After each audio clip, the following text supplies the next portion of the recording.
So you might be going through a divorce, or perhaps you know someone else who you love. This is a really challenging and stressful time of life. You might be wondering, how does this divorce affect my estate plan? And how does it affect my loved one's special needs trust? In this video, we're going to talk all about what to expect during and after a divorce and how to change your estate plan accordingly.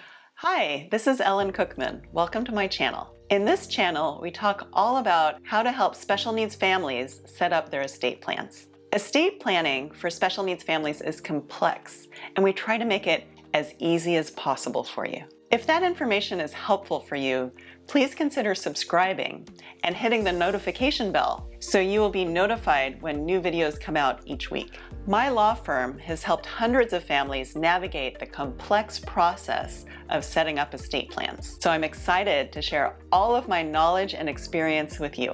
Now, I just want to add that I'm an estate planning attorney and not a family law attorney.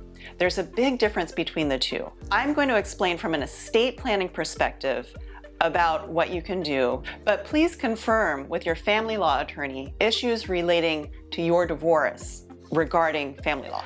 So let's dive right into it. You probably have an estate plan set up already with you and your spouse from whom you're getting a divorce. So what steps should you take once you've initiated a divorce to protect your estate plan and make sure that your stuff goes to the people you love and not to your estranged spouse? So once you initiate a divorce, there are certain things you can't do. And the main thing you cannot do is transfer money from one place to another. There's something called an automatic temporary restraining order, an ATRO, A-T-R-O, that gets in place once a divorce is initiated. And they do that because they're afraid that one spouse might take all the money and run to the Cayman Islands, right? So we keep all the money in place. So as you might know, when you're setting up a trust, you also fund the trust. You transfer money into the trust. Well, that's the step you're not allowed to do. You're not allowed to transfer money out of your joint trust to yourself or to yourself into your new trust. Neither of those steps are allowed until the court allows it or you get approval from your spouse. Now, there are several things that you can do after a divorce is initiated. One thing is you actually can create a new trust.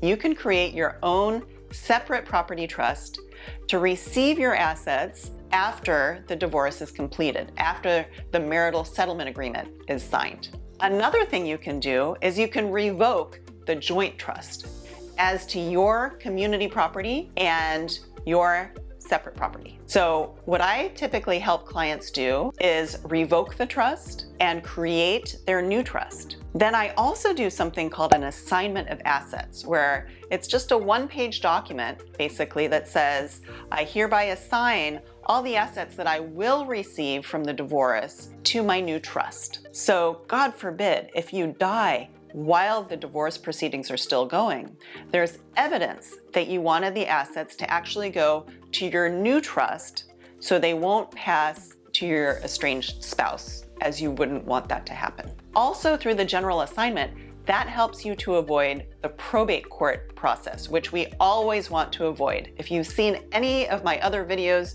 you'll know how awful probate is in California. So the general assignment helps you to avoid that. So what your current trust, your joint revocable trust, probably says is that upon the death of the survivor of you, everything for your disabled child goes to their special needs trust.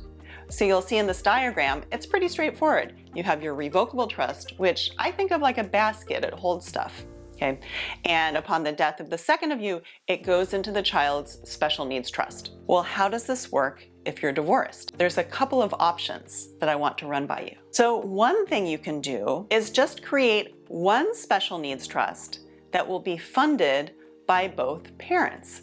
This is where you and your estranged spouse actually coordinate with each other to create one special needs trust. Now, this really depends on your relationship with your estranged spouse. Some couples can do this. They can still work together despite their differences for the benefit of their disabled child. Some couples cannot. So depending on where you fall, this may work for you, this may not. So there's a couple of benefits of being able to create one special needs trust. And one of those is just that it's simpler. You just have one basket to hold all the inheritance that your child might receive from either or both of you. So that's really nice. It's also less expensive. Just one trust needs to be drafted. When it's up and running, just one trust needs to get a tax ID number and file separate tax returns. And if you can agree who's acting as trustee, just one trustee needs to be involved, right? While you're alive, both of you can be trustee, or perhaps you can agree that just one person is trustee. And then upon your death, you agree on a successor trustee. Now, I found that distribution is the most difficult thing because you each probably have different ideas of where assets should go. And one of you might want your remaining assets in the child special needs trust to go to your new family perhaps, and then your estranged spouse would not agree with that, or vice versa. So some language that I've actually developed is to say percentage-wise, if one spouse, let's say, puts in 60% of the assets in the trust and the other spouse puts in 40%, then upon the death of the child, 60% go the way that the first parent describes that we put in the trust, goes to the beneficiaries that the first parent wants, and 40% goes to the beneficiaries that the second parent wants. So you have to keep track of what money goes in, but then it goes out the same way. And I've seen this done with some success. I've already talked about one drawback of coordinating a special needs trust is that you have to agree on the terms with your estranged spouse. The other drawback is that you're not keeping the information private from your estranged spouse. Revocable trusts and special needs trusts, all trusts can be private until you share that information with somebody else. But here, your other spouse will see where you want the money to go after your disabled child dies. So sometimes that's not the best. Okay, so the other option, of course, is that each parent creates their own special needs trust for their child and funds those trusts. So you can see from this diagram, that's what it looks like. So you have two trusts up and running when both of you are gone. Now, one nice thing about that, I mean, two is better than one, right? They can both be used for the child's benefit. You should put in some language, I think, saying which trust might be used first or for what purpose. So that can take some coordination, but you don't have to. If somebody told me, hey, Ellen, I'm going to set up 2 bank accounts for you. Are you okay with that? I would say, heck yeah, that sounds great, right? So it's really not a horrible drawback to have 2 special needs trusts set up. And that also maintains your privacy, and then you don't have to deal with your estranged spouse if that's not an option for you. If this information is resonating with you and is helpful to you, I ask you to please hit the like button below. This helps other families find this information and be able to utilize it. So some parents wonder, when should this trust be funded? When should we fund the special needs trust? Well, a lot of it depends on what the marital settlement agreement ultimately says. Sometimes parents are worried that their estranged spouse won't ultimately fund the trust. So instead, they'll insist that in the marital settlement agreement, that parent needs to put in, $1 million into the special needs trust immediately, or maybe needs to get a life insurance policy that ultimately pays into the special needs trust. So it's either set up immediately or funded immediately. But a lot of times, these trusts are funded upon the parent's death, which is really when you need the money in the first place when you're gone. So I want to talk for a second about child support payments. So for a minor child, you can receive child support. If you have a disabled child who becomes an adult,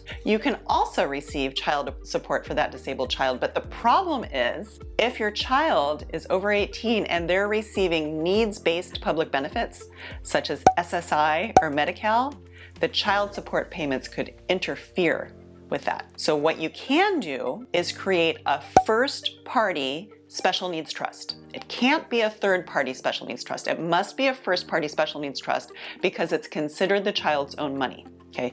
You create that first-party special needs trust, and then you get the court to irrevocably assign all of the child support payments to the first-party special needs trust. So that's how the money gets in there. Usually it's the parent who's responsible for the custodianship of raising the disabled adult child, who would be trustee of that first party special needs trust. So we've done this several times, and usually it's the estate planning attorney coordinating with the family law attorney to get that irrevocable assignment before the court. And once the judge understands how this process works, typically they will approve it. Now you know more about special needs trusts in the divorce context in California. If you'd like to learn more about first-party special needs trusts versus third-party special needs trusts, or just special needs trusts in California in general, please check out my video over here about special needs planning in California, and you'll learn a lot more. So watch this video, and I'll see you over there.